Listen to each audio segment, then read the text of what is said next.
नमस्ते दोस्तों, मनमोहक हिंदी कहानियाँ चैनल में आप सभी का स्वागत है। आज की हमारी कहानी है बंदिशें। आपको हमारी कहानी पसंद आती है तो वीडियो को लाइक, शेयर एंड चैनल को सब्सक्राइब जरूर कीजिएगा। दीदी, तुम्हारे लिए सागर का फ़ोन है, कहकर मैं हंसती हुई दीदी के हाथ में फ़ोन देकर बाहर चली गई। तभी पिताजी की आवाज़ आई, किसका फ़ोन है इतनी रात में? जी पापा, वो दीदी की एक सहेली का। पर मैंने तुम दोनों से क्या कह रखा है? पापा चिल्लाई तो उनकी ऊंची आवाज़ सुनकर मैं सहम गई। मुझे लगा आज तो दीदी की खैर नहीं। वह हमारे कमरे में चले आई और दीदी को फ़ोन पर हंसते हुए देखकर गरज पड़ी। श्रुति, क्या हो रहा है? पापा की आवाज़ से दीदी के हाथ से रिसीवर छूट गया। पापा ने रिसीवर उठाया और उसी लहजे में बोले, हेलो, कौन है वहाँ? उधर से कोई आवाज़ न पाकर उन्होंने रिसीवर पटक दिया। बताओ कौन था? कोई नहीं पापा, नीरज भैया थे। आप उनसे हमेशा नाराज़ रहते हैं ना, इसलिए उन्होंने आपसे बात नहीं की। दीदी को कुछ नहीं सूझा तो उन्होंने बड़ी मौसी के बेटे का नाम ले लिया। नीरज भैया पढ़ाई पर जरा कम ध्यान देते थे, इस वजह से पापा उन्हें पसंद नहीं करते थे। इस समय क्यों फ़ोन किया था उस नालायक ने? पापा, उन्हें मेरी कुछ पुरानी किताबें चाहिए थी। उसे कब से किताबें अच्छी लगने लगीं। 11 बज गए हैं, घड़ी में अलार्म लगाओ और बत्ती बंद कर सो जाओ। पापा के जाते ही मेरे मुंह से निकला, बच गए दीदी। बस यही थी हमारी ज़िंदगी। मम्मी पापा दोनों के अनुशासन के बीच झूठ के सहारे हमारी ज़िंदगी कट रही थी।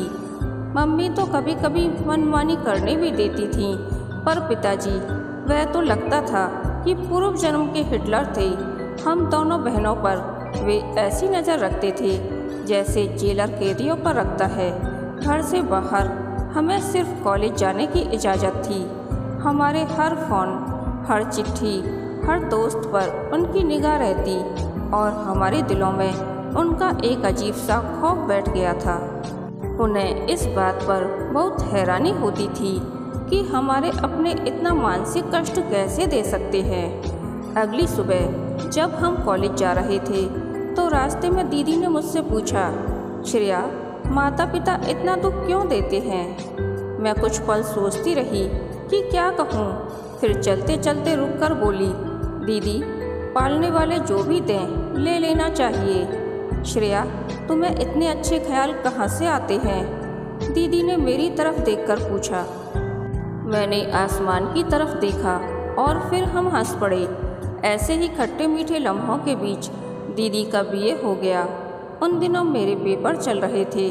जब मैं आखिरी पेपर देकर घर लौटी तो दीदी के बारे में ऐसी बातें सुनने को मिली जिसकी कल्पना मैंने सपने में भी नहीं की थी। मम्मी पापा दोनों मुझ पर सवाल बरसाए जा रहे थे। बताती क्यों नहीं? किसके साथ भाग गई वह? इसी दिन के लिए पढ़ा लिखा रखा था तुम दोनों को। मम्मी बैठे बैठे रोई जा रही थी। मुझे समझ में नहीं आ रहा था कि क्या करूं। उनके पास जाकर मैंने कहा, मम्मी, दीदी यहीं कहीं होंगी, आप रो क्यों रही हैं? उसकी सब सहेलियों से पूछ लिया है, कहीं नहीं है वह। मम्मी ने रोते हुए बस इतना ही कहा था कि पापा फिर चिल्ला पड़े, कालिक पोती हमारे मुंह पर। इतना कहकर वह अपने कमरे में गई और दरवाज़ा बंद कर लिया। मैं दौड़कर अपने कमरे में गई और हर चीज़ को उठा उठा कर देखा। फिर सागर को फ़ोन मिलाया तो उसे भी दीदी के बारे में कुछ मालूम नहीं था। मैं पलंग पर बैठकर रोने लगी। तभी मेज पर रखी दीदी की डायरी पर नज़र पड़ी।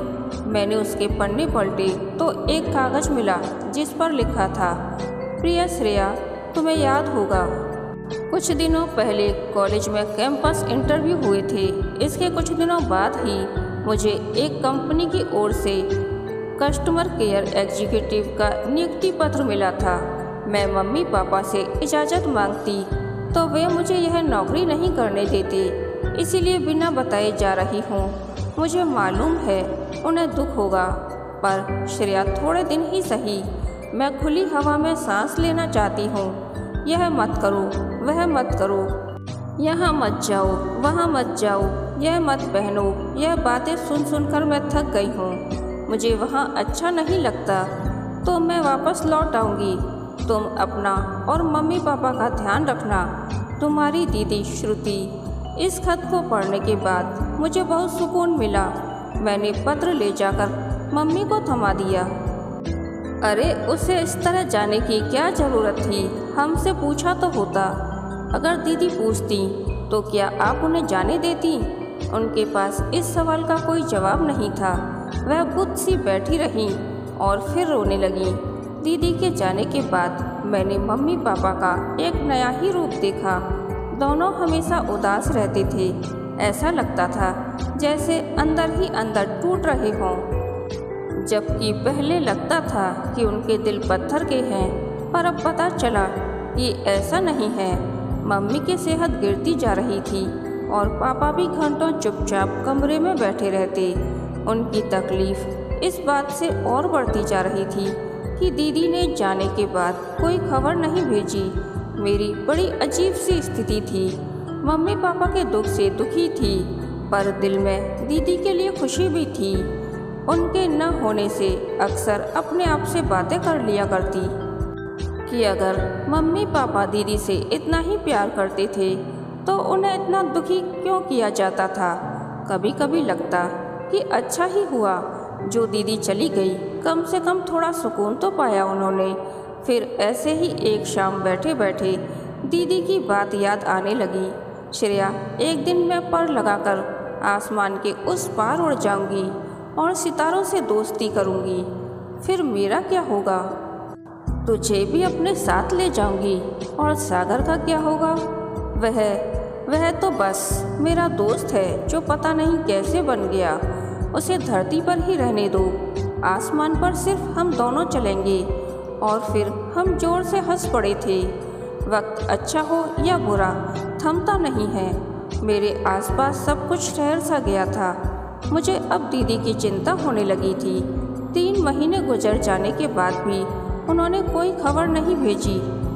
इसी बीच मुझे यह भी एहसास हो गया कि माता पिता भले ही पत्थर से लगते हों, उनका दिल तितली के पंखों से भी नाजुक होता है। रविवार के दिन मम्मी पापा को चाय देकर मैं बरामदे में बैठी ही थी कि गेट खुलने की आवाज़ आई। देखा तो दीदी थीं। मैं दौड़कर उनके पास गई। जब हम गले मिले तो हमारी आंखें भर आईं। मैंने वहीं से मम्मी पापा को बाहर आने की आवाज़ दी। दोनों जब बाहर आए तो दीदी उनके सामने हाथ जोड़कर रोने लगी। दोनों ने कुछ भी नहीं कहा। मैंने उनका सामान उठाया और हम अंदर आ गए। दीदी को मैंने पानी दिया। थोड़ा सा पानी पीकर वह पापा से बोली, आप बहुत नाराज़ हैं ना पापा मुझसे? नहीं। हाँ, बच्चे गलती करेंगे तो माँ बाप नाराज़ नहीं होंगे। होंगे ना पापा, होना भी चाहिए। वहाँ हॉस्टल में आप तीनों को मैं बहुत मिस करती थी। सितारों से दोस्ती करने गई थी, पर उनके पास जाकर पता चला कि वे सिर्फ धरती से ही खूबसूरत दिखाई देते हैं। उन्हें छूना चाहो तो हाथ जल जाता है। मैं अपनी ज़मीन पर लौट आई हूँ पापा, मुझे माफ़ करोगे ना? पापा ने प्यार से दीदी के सिर पर हाथ फेरा। उसके बाद दीदी ने मम्मी से भी माफ़ी मांगी। उस रात हम लोग चैन से सोए। मैं तुम दोनों को अपने पैरों पर खड़ा होने के लिए ही पढ़ा रहा हूँ। तुम्हें नौकरी करनी है तो कर लेना, पर पहले अच्छी तरह से पढ़ तो लो बेटा। उच्च शिक्षा लोगे तो और भी अच्छी नौकरी मिलेगी। नाश्ते की मेज पर पापा की यह बातें सुनकर हमें बहुत अच्छा लगा। दीदी ने एमए में एडमिशन लिया। अब घर में ज़्यादा सुकून था। हमारे सारे दोस्त व सहेलियां घर आ जा सकते थे और कभी कभी हमें भी उनके साथ बाहर जाने की इजाज़त मिल जाती। दीदी को यकीन हो गया था कि सच्ची खुशियाँ अपनों को ही बीच मिलती हैं। ऐसे ही एक खुशी के पल में दीदी के साथ मैं एक पार्क के बाहर खड़ी होकर नारियल पानी पी रही थी। अचानक मुझे एक ख्याल आया तो बोल पड़ी, दीदी क्या आपको नहीं लगता कि माँ बाप नारियल की तरह होते हैं, या ये कहें कि कुछ रिश्ते नारियल जैसे होते हैं, यानी अंदर से मीठे और बाहर से रूठे।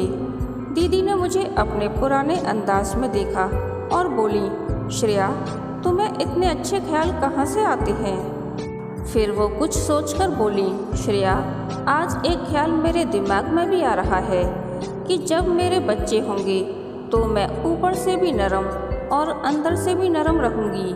अपने बच्चों के साथ दोस्ती का व्यवहार करूँगी और इसी के साथ हम दोनों आसमान की ओर देखकर हंस पड़े। कहानी के अंत तक बने रहने के लिए धन्यवाद। यह कहानी आपको कैसी लगी प्लीज़ कमेंट करके बताइए। कहानी पसंद आई तो वीडियो को लाइक, शेयर और चैनल को सब्सक्राइब जरूर कीजिएगा।